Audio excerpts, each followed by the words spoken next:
बाबर आजम के जो फैंस हैं ना, ये मुझे लगता है कि किसी और प्लेनेट से ना इकट्ठे कोई एक पूरी की पूरी मखलूक लाकर ज़मीन पर आबाद कर दी गई है। मतलब ये नेक्स्ट लेवल लोग हैं, नेक्स्ट लेवल। हमारे पापा भी उन्हीं में शामिल हैं। सर, बाबर आजम को देखने के लिए लाहौर का क्राउड आया, ठीक है। पाकिस्तान वर्सेस साउथ अफ्रीका, पहला टेस्ट मैच, पहला दिन, इम्पॉर्टेंट सीरीज़ है। शानी भाई बैटिंग कर रहे हैं, लोगों को नहीं परवाह। शानी भाई ने 76 किए हुए हैं, जितने किए हुए हैं। इसके ऊपर ना बाबर आजम की जो सारी थी आना जाना, फैंस का रिएक्शन, उसके ऊपर जो हरमन बॉलर है उसका और शॉन पोलर का रिएक्शन आपको बाद में बताता हूँ। पहले सर आपको मैं माहौल में से गुजारता हूँ, स्टेटमेंट तो एंड के ऊपर आई जाएगी। शानी भाई बैटिंग कर रहे हैं, सुब्रयन गेंद फेंकता है शानी भाई को, शानी भाई निकल कर खेलते हैं, इनसाइड एज होता है, इधर जॉर्जी खड़ा है शॉर्ट लेग के ऊपर, उसके लेफ्ट साइड पे गेंद जाती है, वो हाथ मारता है गेंद को, हाथ जो है गेंद हाथ पे लगा, ऐसे नहीं रुको, ये गेंद आया यहां पर करके लगा और उससे कैच नीचे गिर गया।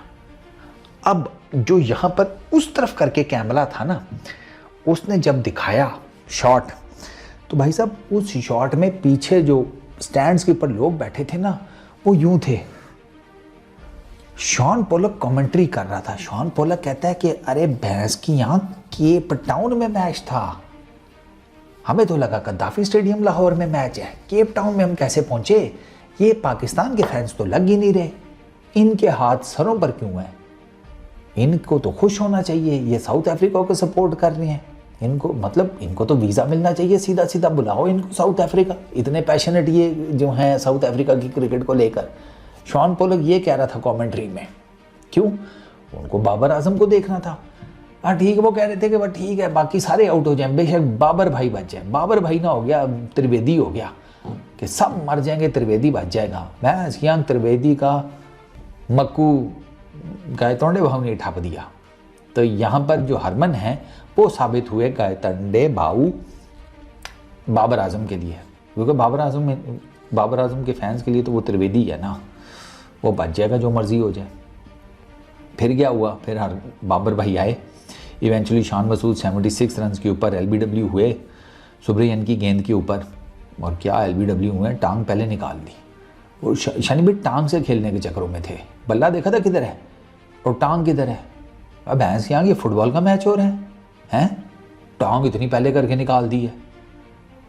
अच्छा खैर, वो जी बाबर भाई आए, बाबर भाई ने आकर जनाब कोई 2-4 शॉटे वटे खेली, 23 रन किए।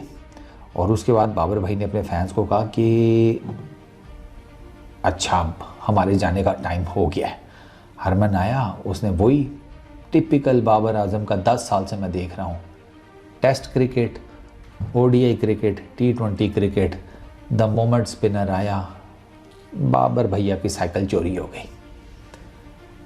हरमन आता है, गेंद फेंकता है और बाबर भाई ने अपने पैड पर ही बल्ला दे मारा। मारना गेंद को था, बाबर भाई ने पैड पे बल्ला दे मारा। उसके बाद गेंद आकर पैड पे लगी और बाबर भाई जो हैं वो चलते बने। 2 के अंपायर ने आउट नहीं दिया था और रिव्यू लिया था साउथ अफ्रीका ने। और हरमन जो है वो उसको मतलब सब कोई ज़्यादा इतना कन्विंस नहीं थे, गेंद थोड़ा टर्न हुआ था।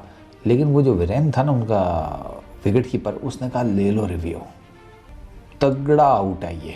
उसको पता नहीं कहाँ से लगा कि ये आउट है, उसने रिव्यू ले लिया। बाबर भाई 23 रन बनाकर 48 गेंदें खेलकर 4 चौके लगाकर घर को वापस।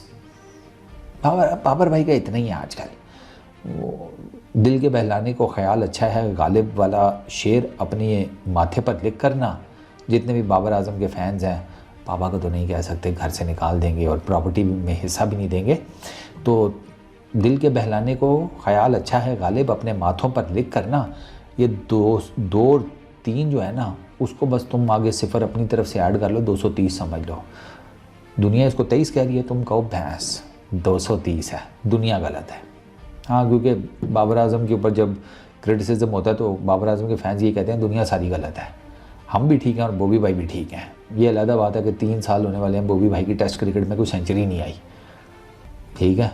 वो बॉबी भाई का ना मैं आपको ना एक छोटा सा ऑपरेशन करके दूंगा आगे किसी वीडियो में, मैं करूँगा। वो जो 3000 रन WTC में कवर हुआ है ना, जिस पे बड़ा शोर है कि पहला एशियन बैट्समैन जिसने WTC में 3000 रन किए हैं, उसके ऊपर मैं करता हूँ बात। तो फिर मैं आपको बताता हूँ वो क्या चक्कर है 3000 रन वाला।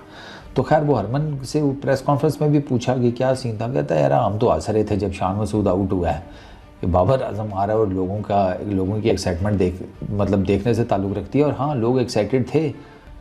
हाँ, तो बाबर आजम के फैंस तो एक्साइटेड होते हैं जब बाबर आजम जब भी आता है बैटिंग करने के लिए, उनको होता है कि इस दफ़ा सेंचुरी।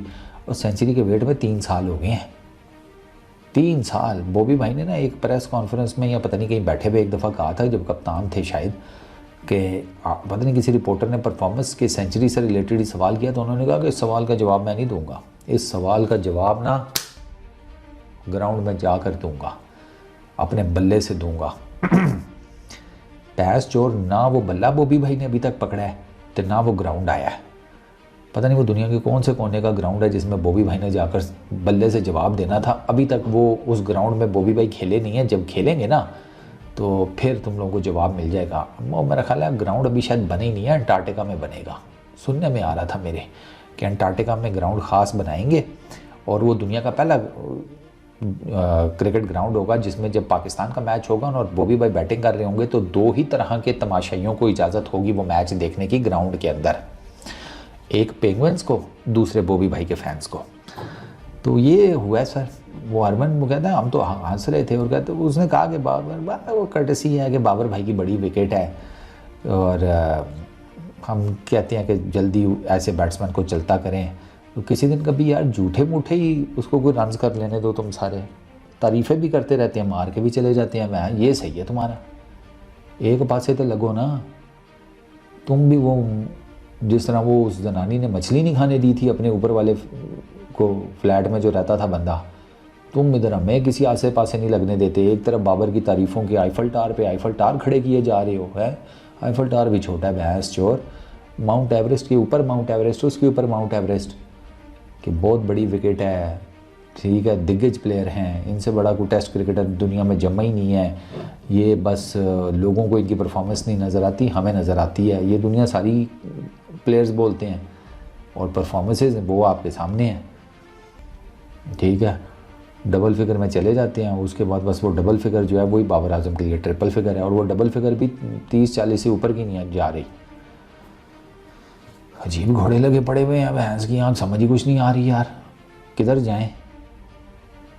रिपोर्टर्स बाबर आजम से रिलेटेड सवाल कर रहे होते हैं, बहुत इंपॉर्टेंट विकेट है, कैसे आप उसको करेंगे। वो दिल में सोच रहे होते हैं हम कैसे मैनेज करेंगे, क्या ये गेंद है। वो जो कोने में बैठा हुआ है ना, अपने जिसे कहते हैं चड्डों में खुरक करके अपना मोबाइल फ़ोन यूज़ कर रहा है, वो हमारा मेन स्पिनर है। ये गेंद हम उसको देंगे, उसके बाद आप सबकी लाइफ जिंगा लाला, यूँ जाती है गेंद कड़क कड़क कड़क कड़क कड़क।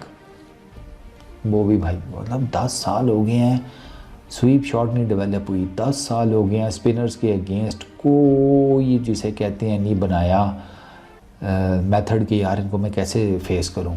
स्पिनर्स मतलब बाबर आजम के लिए स्पिनर्स नाइटमेयर बने हुए हैं। अब क्या बनेगा, और बाबर आजम के फैंस का क्या बनेगा। वो भी नहीं छोड़ते ना बाबर आजम को। नहीं, फ़ैन तो मैं भी हूँ बाबर आजम का, लेकिन इसको क्या जस्टिफाई करें भाई। माइंड ना करना, साफ सी बात है। हमारा काम जस्टिफिकेशन का नहीं है, हमारा काम है वादे लगाने का, वो हमने लगा दिए। चलो, पीस आउट।